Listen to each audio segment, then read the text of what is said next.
என்னென்ன பாரு, என்னென்ன சொல்றான் பாருங்க. டேய் மச்சான், எனக்கு ஒரு டவுட்டா. சொல்லுடா விளக்கண்ண வாயா, உனக்கு என்னடா டவுட்டு? அது ஒண்ணும் இல்ல மச்சான். ஃப்ரெண்டு நீனு இருக்கிற. ஆமா இருக்கிற. ஏன் இருக்கிறேன்னு பாக்குறியா என்ன? அப்படி இல்லடா, இப்ப நீ இருக்கிற, உன்கிட்ட பேசணும்னு தோணுது. என் காதல என்கிட்ட இருக்கிற, அவகிட்ட பேசணும்னு தோணுது. பைக் இருந்தா எடுத்து ஓட்டணும்னு தோணுது. போன் இருந்தா யாருக்காவது காலை போடணும்னு தோணுது. இதெல்லாம் தோணுதுடா மச்சான். ஆனா ஒண்ணு மட்டும் கூட இருந்தா ஒண்ணுமே தோண மாட்டது மச்சான். என்னடா லைஃப் இது? அப்படி மட்டும் தோணுச்சுன்னா நாடாண்ட ஸ்கூல்லயே ஃபர்ஸ்ட் மார்க் வருவேன். அப்படி என்னடா தோணணும்னு நினைக்கிற உனக்கு? எல்லாருக்கும் கூட ஒண்ணு இருந்தா தோணதாடா செய்யும். எனக்கு கூடனா எங்க அம்மா இட்லி வச்சா எப்படா வீட்ல இருந்து முன்ன ஓடி போலான்னு தோணுது.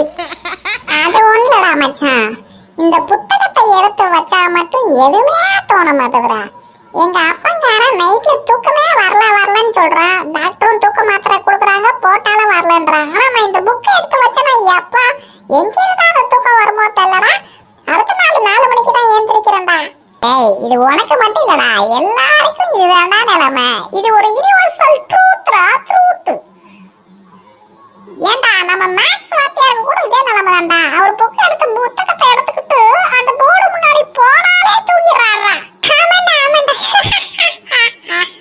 செம ஜாலியா இருக்குடா. ஆனா எங்க அப்பாவுக்கும் நாளைக்கு புத்தகத்தை காட்டலான்னு இருக்கிறேன். மாத்திரை வாங்குற செலவாவது மிச்சமாகும். அதுல நான் 4 பானிபூரியாவது சாப்பிடுவேன்.